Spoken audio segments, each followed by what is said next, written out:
Alhamdulillah, nahmaduhu wa nasta'inuhu wa nastaghfiruh wa na'udzu billahi min shururi anfusina wa min sayyiati a'malina.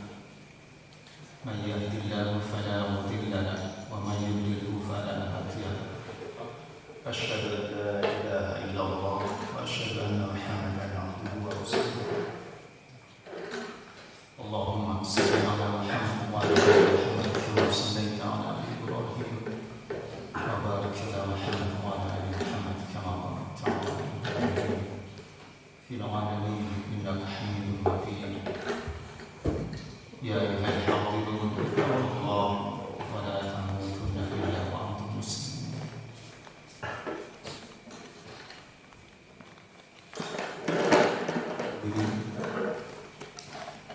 Ya Maha Masjid dan Sekolah yang dimuliakan Allah,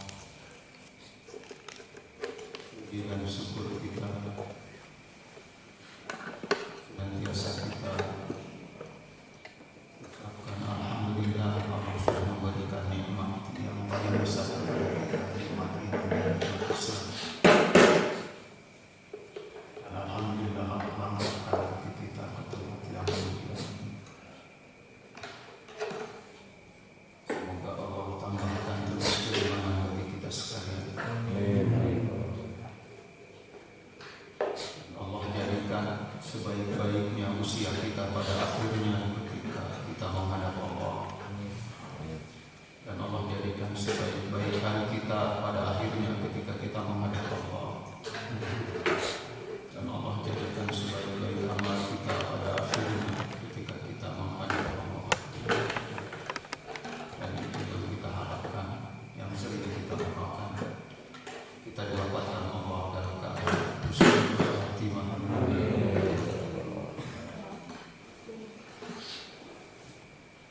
Akhir yang baik. Hadirin yang bawa Al-Quran elektronik bisa dibuka surat An-Nahl surat ke-16 ayat 68 dan 69.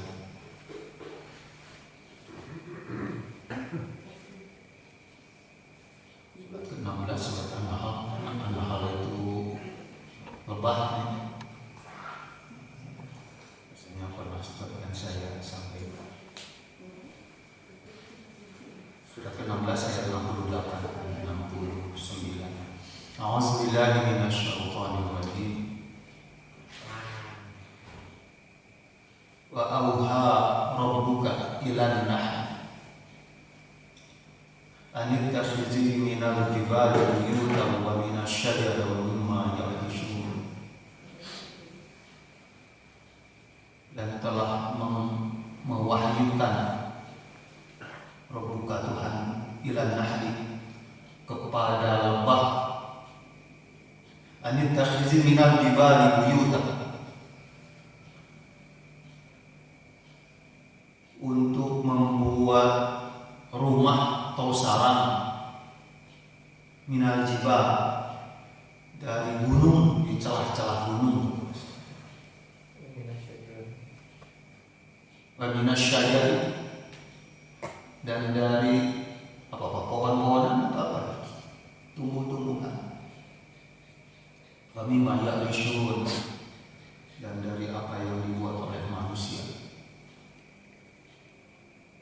Allah telah mewahyukan kepada lebah, walaupun bahasa gampangnya beda wahyu kepada Rasulullah, kepada Nabi dengan kepada lebah. Dalam tafsir itu dijelaskan bahwa wahyu di sana adalah ilham.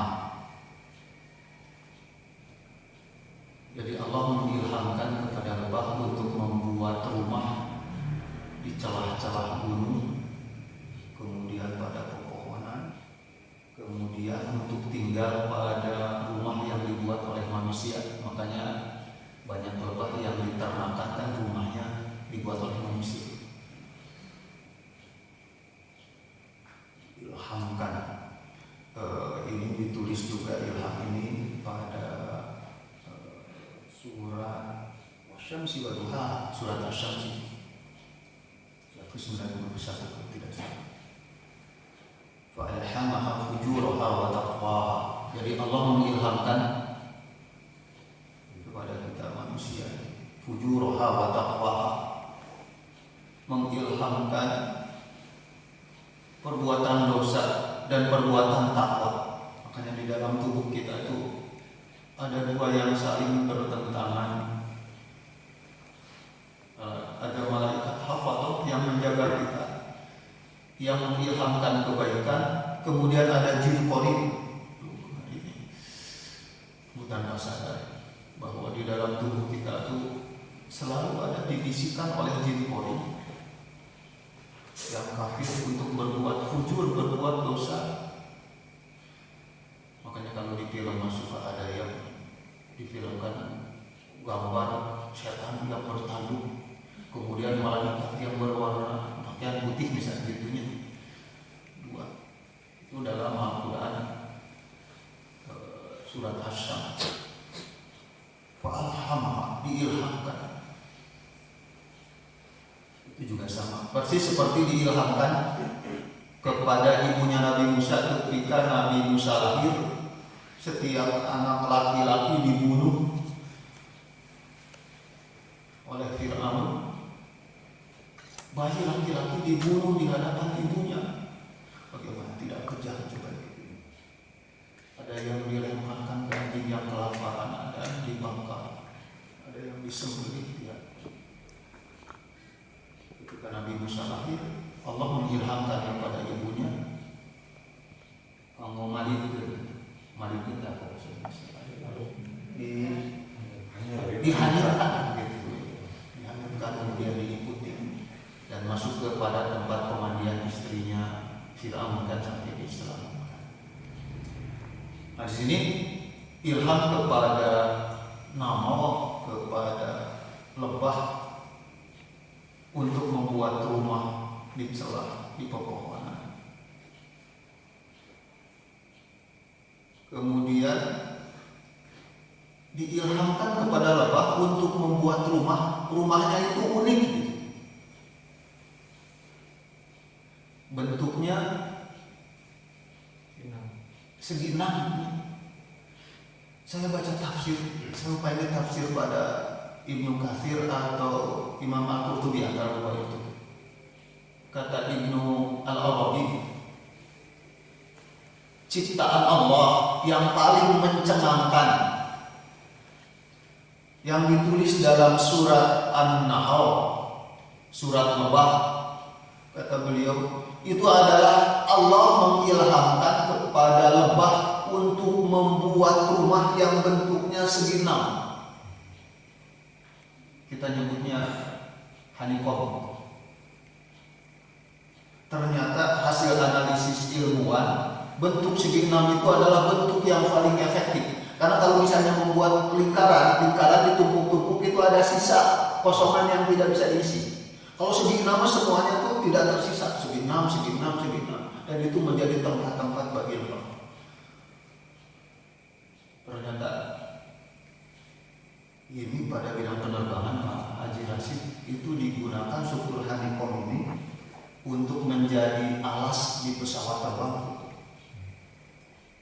Saya belajar itu ketika saya kuliah tingkat 3 tahun 87-88 gitu ya, kira-kira 33 tahun yang lalu. Saya nggak ngeh gitu. Ternyata baru tahu sekarang setelah saya baca tafsir 14 abad yang lalu itu Allah sudah tulis. Ternyata struktur honeycomb itu yang segi 6 itu dijadikan alas di pesawat terbang, lantai gitu. Terbuat dari bahan komposit yang tipis tetapi kuat. Jadi kalau diinjak itu tidak meleot gitu. Susunan segi 6 itu kuat. Itu digunakan pada teknologi penerbangan. Sampai saya iseng-iseng itu, kalau kita naik pesawat Jumbo 747, itu kan panjangnya hampir sepanjang lapangan sepak bola kan. Beda-beda dikit lah, kalau lapangan sepak bola kan 100 meter, ini 71 meter, lebarnya 19 meter. Gitu ya. Kalau pakai rantai keramik 5 cm saja, itu beratnya bisa sampai 1 ton lebih. Bahkan kalau saya hitung bisa sampai 3 kali lipat berat orang yang diangkut di pesawat itu. Kan kalau jumbo itu kira-kira 500 orang gitu ya, bisa diangkut. Ini kalau misalnya pakai keramik, beratnya hampir 3 kali lipat penumpangnya sendiri. Nggak bisa angkut, logikanya gitu. Ya, berat. Karena pesawat terbang kan harus dibuat seringan mungkin pastinya, biar bisa mengangkut banyak beban atau orang. Nah, ini pakai harimau, struktur segi 6 tadi diambil dari bentuk sarang lebah, dan itu diilhamkan oleh Allah. Fa'alham wa auha rabbuka ila nahli an takhudhi minal jibali buyutan wa minas syajari mimma ya'rishun. Pertama diilhamkan membuat rumah ini. Kemudian tsumma kuli min kulli tsamarat pada ayat 69. Kemudian diperintahkan untuk memakan dari samarat, di buah-buahan atau dari apa ya, sari-sari di bunga-bunga yang manis. Itu apa disebutnya, Pak? Putih itu apa gitu? Putih jaga atau benang jaga apa, Pak? Saya lupa itu. Tumakuli mingkuli samarat fasluki subula rabbiki zulula. Kemudian lewati jalan-jalan yang dimudahkan oleh Tuhan.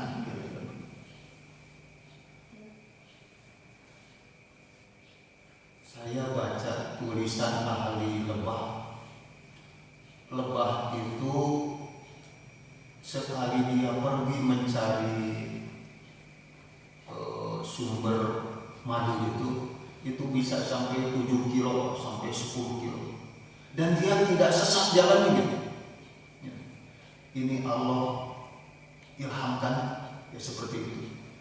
Tsumma kuli min kulli samarati fasluki subula rabbiki zulula yakhruju min butuniha syarab mukhtalifun alwan. Keluar dari perut lebah itu syarab, minuman. Kita menyebutnya madu gitu. Sampai dalam tadi itu disebutkan Allah tidak nyebut madu, tapi syarab, minuman.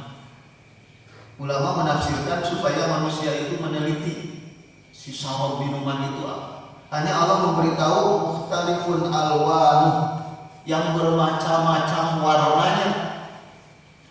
Makanya keluar dari perut lebah itu ada madu yang berwarna kuning, kemudian ada yang putih, ada yang apa? Ada yang hitam, merah, ada merah. Kalau di buku ada sebut warna merah, walaupun saya belum pernah melihat ada madu warna merah gitu.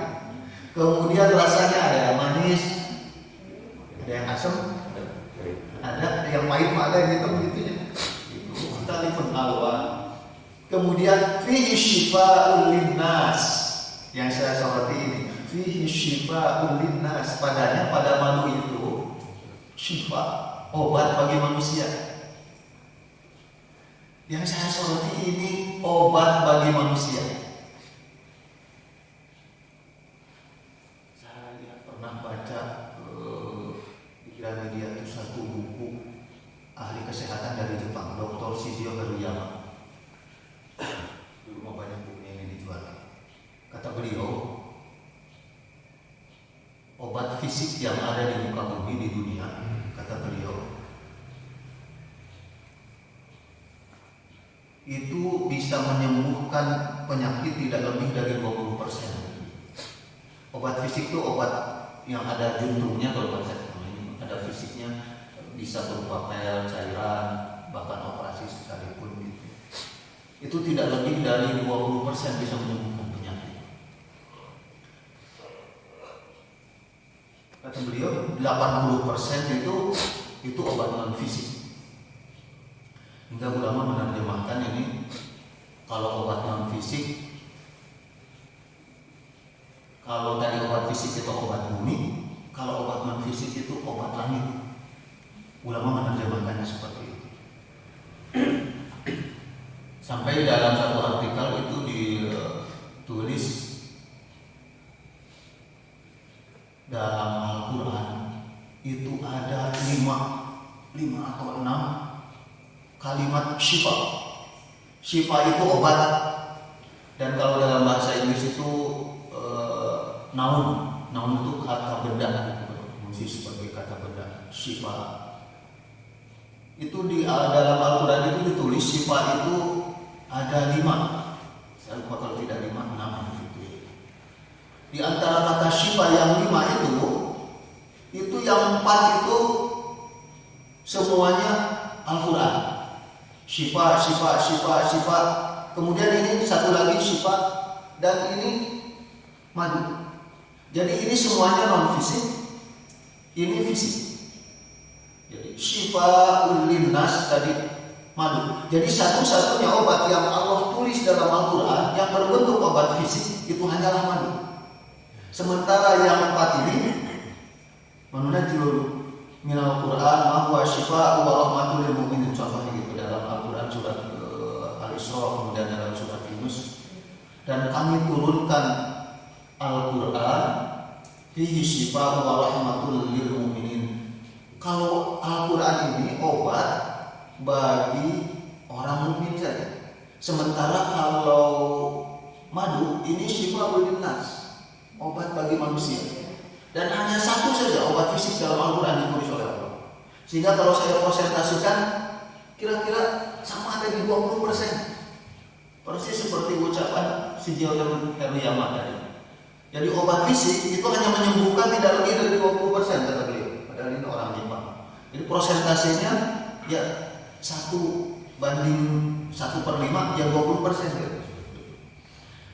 Yang saya soroti lagi bahwa satu-satunya obat fisik yang Allah tulis dalam Al-Quran adalah madu, syifaa'ul linnas, obat bagi manusia. Terserah itu manusianya mau yang muslim atau mau yang kafir. Sementara Al-Quran itu adalah syifaa'u wa rahmatul lil mu'minin, obat dan rahmat bagi orang yang beriman. Makanya dalam hadis riwayat Ibnu Majah atau Imam At-Tirmidzi, saya lupa, itu tulis dalam tafsir Ibnu Katsir,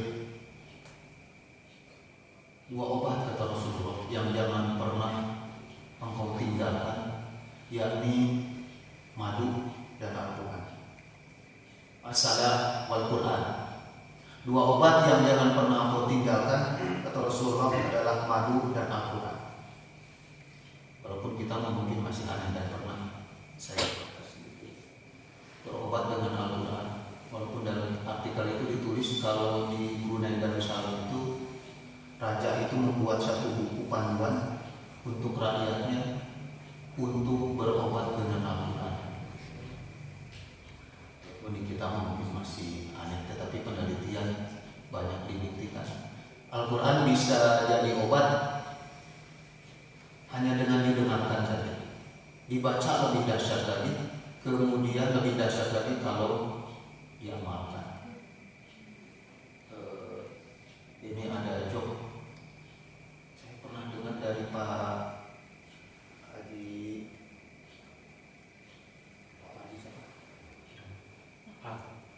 Harto. Dulu Pak Profesor Karim itu pernah dengar di sini ya. Profesor Karim Pak dosen di UPI. Beliau sebelumnya dekan di Fakultas IPS.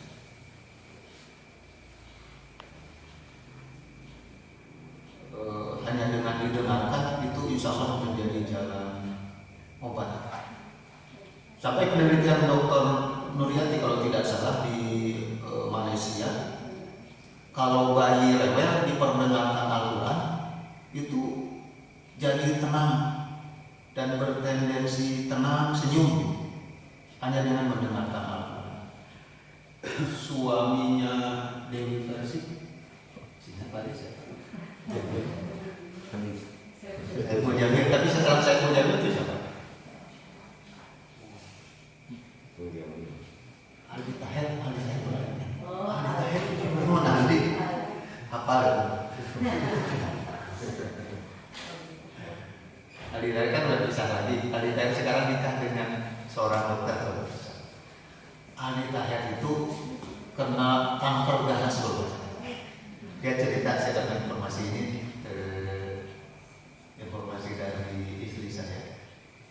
Dia kena kanker ganas dan dia cerita dia sembuh itu hanya dengan mendengarkan muter diulang-ulang, mendengarkan murotal Al-Quran.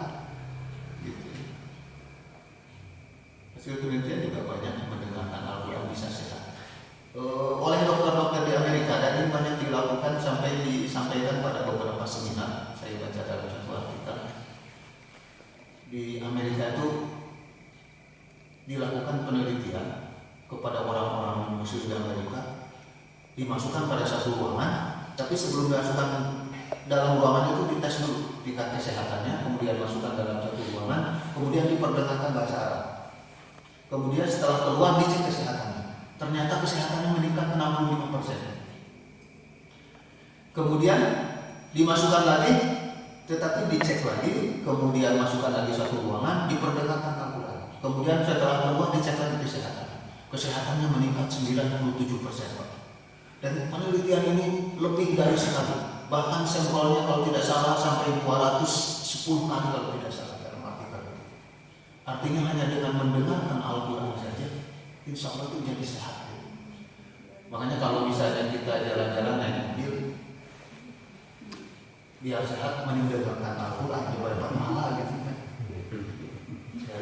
Daripada mendengarkan lagu. Nah itu balik lagi ke cerita Pak Profesor Karim. Itu dia pernah nyetir naik mobil di Subang, saya sampaikan ini. Di perjalanan dia dicegat oleh geng motor. Ketika dicegat oleh geng motor yang mogok-mogok gitu ya, nyegat-nyegat, dibuka kacanya. Ketika dibuka kaca, Pak Profesor Karim ini sedang mendengarkan murotal. Saya tahu si geng motor langsung berteriak, kancing, mogok mencoba bilangnya, kancing, entong, iya mana boga lagi ustaz, tuh jadi mana boga, gitu. Saya buat informasi ya, saya pernah ketemu dengan Pak Profesor Karim, Rob saya bilang, saya pernah dengar cerita itu dari Pak Haji Arto, bilang gitu, itu benar sih saya bilang.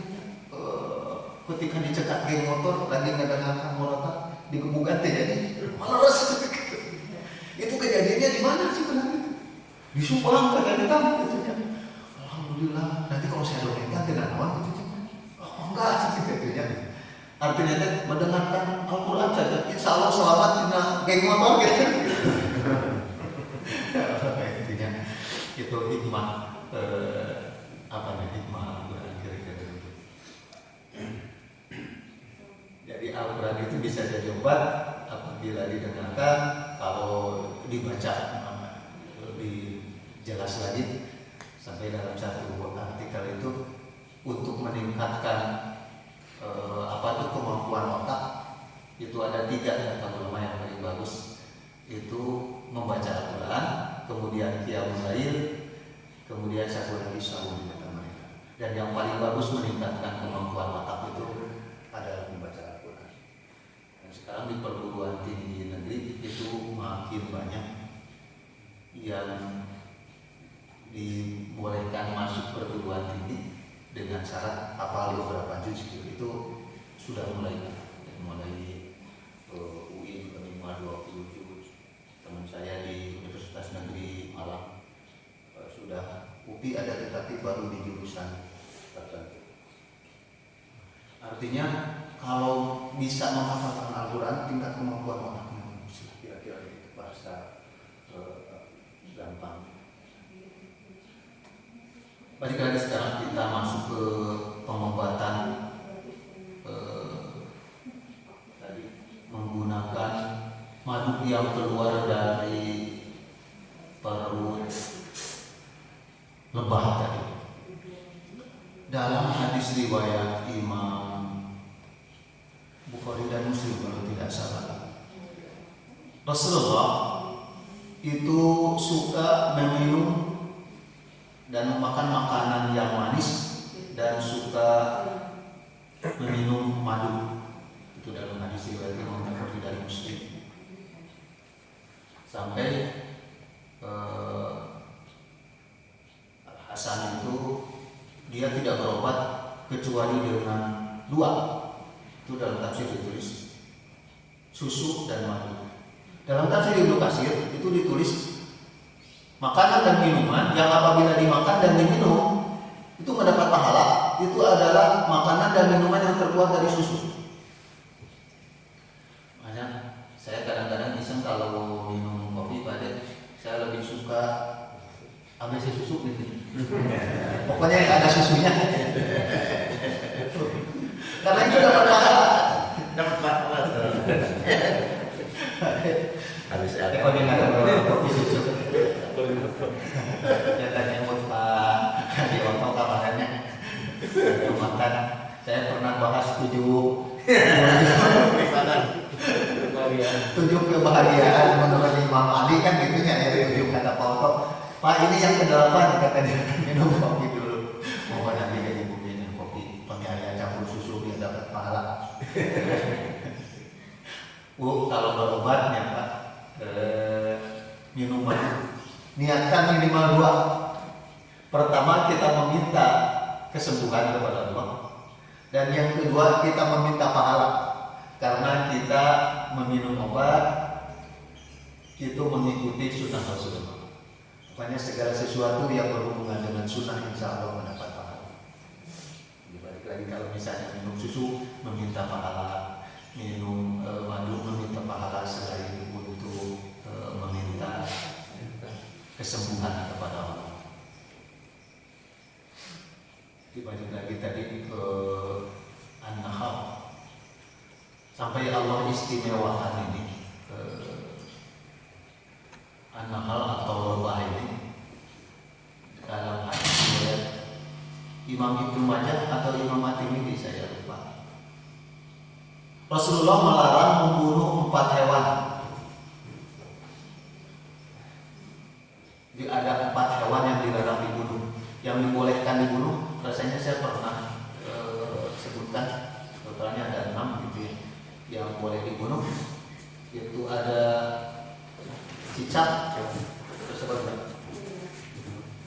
Elang, gagak, ulat, kalajengking, satu lagi apa? Tikus. Ini ada 6. Kalau yang dilarang dibunuh itu ada 4. Pertama kata Rasulullah An-Nahl. An-Nahl itu ada surat An-Nahl, surat berapa? An-Nahl itu artinya apa? Semut. Yang dilarang dibunuh itu semua. Kemudian yang kedua An-Nahl, lebah. Jadi kami ayah lebah untuk dibunuh. Semut jangan dibunuh, lebah jangan dibunuh. Kemudian yang ketiga hudhud. Hudhud itu berarti jenis apa? Burung hudhud. Kayak ini kisahnya masyhur pada zaman Nabi Sulaiman. Kemudian satu lagi suron. Suron itu burung suron. Kalau di kita mah apa tuh burung yang pematuknya besar? Burung yang pematuknya besar itu ada di Kalimantan, Sumatera, daerah Jawa juga ada. Itu rakok apa itu? Burung rakok. Hikmahnya mungkin nanti bisa kita cari. Ya, mulai dari lebah jelas banyak jasanya. Ya, dia hanya mengambil yang baik dan keluar juga yang baik dan banyak manfaatnya bagi kita. Ya, jadi 4 hewan yang jangan dibunuh Rasulullah.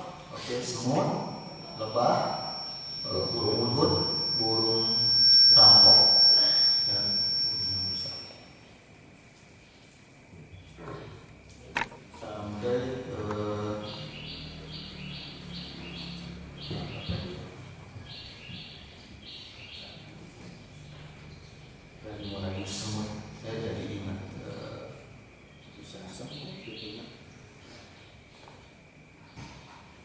Nabi Allah, Nabi Ujair itu pernah melewati satu negeri yang oleh Allah negeri itu dihancurkan gara-gara penduduknya durhaka kalau bahasa kita. Makanya dalam Al-Quran si penghulu berjalan di muka bumi, perhatikan bagaimana bekas orang-orang yang melakukan kedurhakaan kepada Allah. Banyak negeri yang dihancurkan oleh Allah gara-gara penduduknya durhaka kalau bahasa kita. Sampai Nabi Allah, Nabi Ujair melewati satu negeri yang dihancurkan oleh Allah. Kemudian dia bertanya kepada Allah, ya Allah, kenapa engkau hancurkan negeri ini? Padahal di negeri ini ada bayi-bayi yang tidak berdosa, dan ada orang-orang yang tidak melakukan dosa. Allah tidak menjawab pertanyaan Nabi Ujair. Nabi Ujair terus berjalan. Ketika berhenti, Nabi Ujair istirahat. Tiba-tiba satu semut menggigit dia. Saya pernah digigit semut yang paling kecil kan, kalau menggigit, tapi kalau digaruk itu kan jadi bengkak itu kan, itu adanya. Itu semut yang kecil bisa gitu. Kebayang mungkin Nabi Ujair juga gitu, diambil semut digaruk malah jadi bengkak. Padahal semut itu yang saya lihat itu semut paling kecil. Bagaimana Allah memberikan menampakkan kekuasaan. Sampai sembuhnya itu kadang saya diolesi tarason sampai panas terus sembuh ya, seperti itu. Persis Nabi Ujair juga seperti itu. Akhirnya ketika dia digigit semut, dia melihat rumah semut yang besar. Saking kegerak kalau bahasa kita mah, disiram kemudian dibakar kalau bahasa kita mah, dibakar itu si rumah semut. Setelah itu Allah menjawab. Ini ditulis dalam hadis riwayat Imam Bukhari Muslim. Riwayat Imam Bukhari kalau tidak salah. Sampai dalam satu kitab kumpulan yang diambil dari riwayat Imam Bukhari Muslim, tapi itu dalam hadis riwayat Imam Bukhari. Nabi Ujair itu membakar rumah semut. Allah baru mengingatkan kepada Nabi, kalau bahasa kita, wahai Nabi Allah, wahai hambaku, engkau digigit oleh seekor semut, gara-gara engkau digigit oleh seekor semut, kenapa engkau bakar hamba-hamba yang senantiasa berzikir kepadamu, kata Allah. Jadi dosa si semut nanti tapi nu dibakar malah serumah. Itu Nabi Allah saja sampai diingatkan seperti itu. Pelajaran bagi kita. Dan pernah juga yang diingatkan oleh Allah itu seperti Nabi Musa. Nabi Musa juga pernah bertanya kepada Allah, ya Allah, engkau ciptakan manusia, tapi kenapa ada dari hambamu manusia itu engkau lempar ke neraka, kemudian engkau bakar di neraka? Allah tidak menjawab pertanyaan Nabi Musa.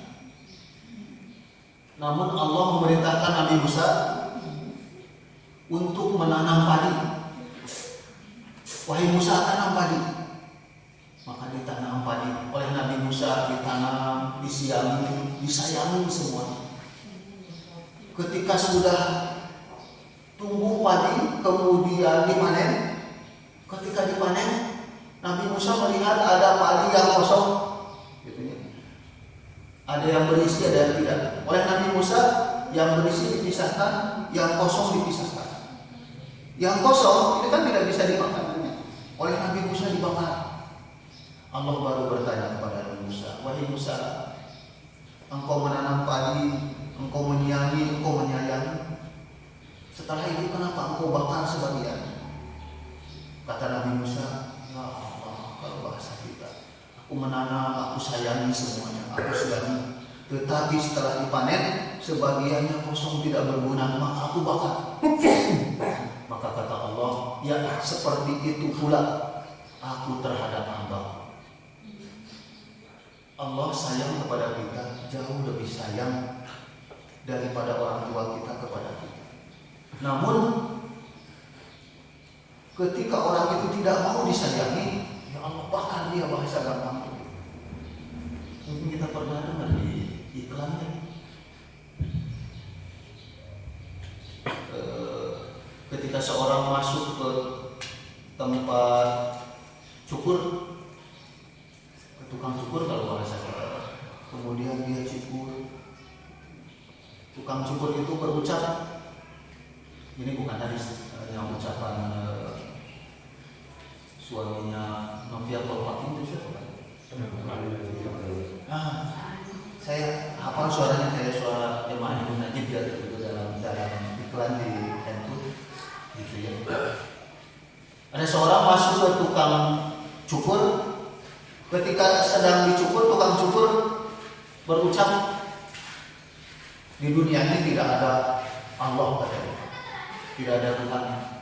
Kemudian yang dicukur bertanya, kenapa?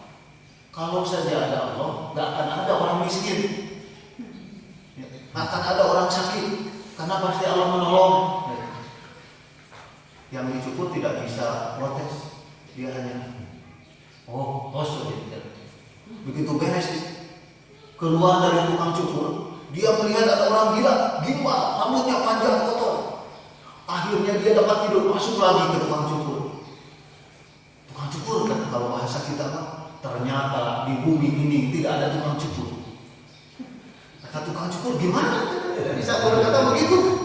Itu buktinya ada orang gila, rambutnya gimbal, ya tidak ada orang yang memotong, tidak ada orang yang memotong rambut. Kata tukang cukur, bukan tidak ada tukang cukur, salah dia, kenapa dia tidak datang ke saya tukang cukur? Dan kalau datang minta dipotong, pasti dipotong. Nah, maka dia bisa berbalik sekarang. Itu pula katanya, di muka bumi ini bukan berarti tidak ada Allah, hanya salah sendiri si orang miskin, orang yang sakit tidak datang kepada Allah untuk meminta rezeki dan untuk meminta kesembuhan. Kira-kira itulah, itu apa ya, dakwah yang kadang-kadang kita sendiri sering terlewatkan. Balik lagi madu dulu, kita membahas manusia punya catatan tentang madu ya.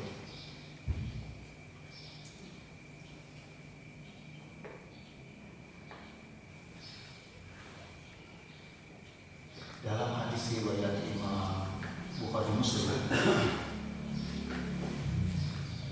ada sahabat yang sakit perutnya itu sakit keras kalau bahasa kita. Maka dia datang kepada Rasulullah, saudaraku sakit perut. Maka kata Rasulullah, pergi engkau, beri dia madu. Setelah diberi madu, ternyata sakitnya makin parah. Maka dia datang lagi kepada Rasulullah, tidak sembuh, malah makin sakit. Maka kata Rasulullah, pergi engkau, beri dia madu. Diberi lagi, makin parah lagi. Akhirnya datang lagi untuk ketiga kalinya. Rasulullah makin parah kata bahasa kita. Maka kata Rasulullah, izhab, pergi engkau, beri madu. Allah itu maha benar kata Rasulullah, dan pasti perut saudaramu yang dusta. Maka dia pergi lagi memberi madu dan akhirnya sembuh. Ini ditulis dalam hadis riwayat Imam Bukhari Muslim. Secara khusus madu itu bisa menjadi obat diare. Sampai analisis ahli kesehatan, madu itu panas, jadi bisa menyembuhkan penyakit yang akibat kedinginan kalau bahasa kita. Walaupun ulama juga menjelaskan madu itu bisa menjadi obat dari segala penyakit, sampai apabila luka itu bisa menjadi salep. Kemudian banyak penelitian dokter juga Madu itu kalau dicampur cuka itu bisa menjadi obat untuk segala penyakit. Bisa menjadi salep, jelas kalau madu diminum itu sudah umum. Bahkan banyak jurnal yang menyampaikan tentang khasiat madu, bahkan ini meneliti orang-orang non muslim. Dalam Al-Quran sudah jelas 14 abad yang lalu Allah sudah tuliskan dalam Al-Quran ini tentang madu. Sampai dalam hadis riwayat Imam Muslim, Rasulullah itu menjelaskan kullu da'in dawa'u, bahwa setiap penyakit itu ada obatnya. Namun kenapa misalnya si penyakit itu belum sembuh-sembuh? Kalau dalam hadis itu analisisnya karena si obatnya belum pas untuk penyakit itu. Karena kata Rasulullah, faiza asaba dawa'u, apabila kena si obat itu pada penyakit, kalau bahasa kita mah pas gitu ya, si obatnya dengan penyakitnya baroah, maka sembuh. Namun dalam akhir hadis riwayat Imam Muslim itu, baroah sembuh di sana itu bukan oleh obat. Ini Pak pelajaran bagi kita. Baroah biiznillah, bahwa segala sesuatu kesembuhan itu dengan izin Allah. Jadi kalau ada penyakit belum sembuh itu gara-gara obatnya belum pas dengan penyakitnya, kira-kira begitu. Rasulullah mengajarkan kepada kita obat yang memberikan kebaikan itu, kata Rasulullah, pertama sayatan bekam. Jadi obat yang diajarkan dalam Islam itu bekam, kemudian minum madu, kata Rasulullah, kemudian sengatan api. Kalau di zaman Rasulullah itu ditempelkan besi panas, Pak. Namun untuk ditempelkan besi panas, kata Rasulullah, saya tidak suka itu dan saya melarang pengobatan dengan besi panas. Walaupun Ibnu Umar pernah melakukan itu. Jadi dalam Islam pengobatan fisik itu tadi madu, sayatan bekam, kemudian ditempeli besi panas gitu. Atau dalam hadis lain itu yang jadi obat itu apa? Yang sering kita minum itu batu sauda. Dalam Islam itu pengobatan yang membawa manfaat, tidak dalam Islam. Kalau misalnya kita minum madu, memohon kepada Allah, memohon kesehatan dan memohon pahala, seperti kita minum air jam-jam. Dalam hadis itu, orang yang minum air jam-jam Allah akan beri sesuai dengan niat peminumnya. Ketika kita minum madu juga kita memohon kepada Allah kesehatan dan juga memohon pahala. Jadi itu saja. Terakhir satu saja, mudah-mudahan Allah memberikan kita kesabaran. Rasulullah mengajarkan kepada kita as-sabru kulluhu khair, as-sabru kulluhu khair. Kalau bahasa gampangnya, sabar itu semuanya baik kalau bahasa itu. Dan alhamdulillah kita senantiasa diberikan kekuatan oleh Allah, senantiasa datang ke majelis ini. Mudah-mudahan Allah memberikan kita kesabaran untuk tetap berada dalam kebaikan. Mudah-mudahan Allah berikan kita kesabaran dalam ketaatan, kesabaran dalam musibah ketika Allah menguji kita musibah, dan semoga Allah memberikan kesabaran kepada kita untuk senantiasa menghindari maksiat atau dosa. Terakhir saya berikan kesabaran tentang Ummu Sulaim.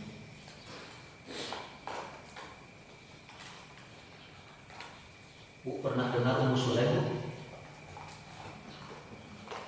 Ummu Sulaim itu kalau istri Rasulullah Ummu Salamah yang bedanya gitu. Kalau istri Rasulullah Ummu Salamah, kalau ini mah Ummu Sulaim. Ummu Sulaim itu ibunya Anas bin Malik. Kami Anas bin Malik bukan mungkin padanya, itu sahabat yang banyak meriwayatkan hadis. Awalnya suaminya itu Malik. Malik itu kepala suku kalau bahasa kita, orang kaya, orang terkenal.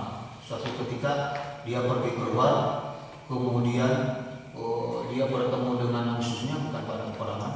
Kemudian dia berkelahi dan mati. Sehingga Malik ini menjadi anak.